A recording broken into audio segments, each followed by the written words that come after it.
Hey everyone, in today's video I will show you how to use BullX Neo Wallet Tracker to monitor your crypto like a pro.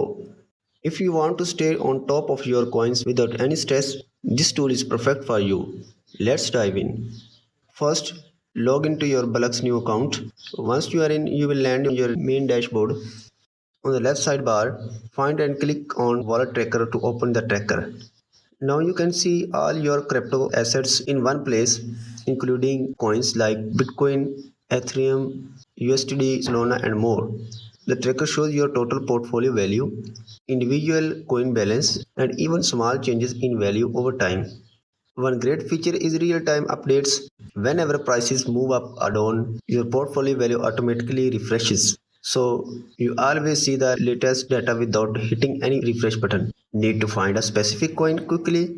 Use the search bar or apply filter to sort your assets by name, value, or performance. You can even set up price alerts and portfolio change notifications. So if the market move up, you will be the first to know. And that's it, how you can use the BullX Neo Wallet Tracker to monitor your crypto like a pro. It's a simple, powerful, and keeps you fully in the control. If you found this video helpful, then please like and subscribe to my channel. Thanks for watching.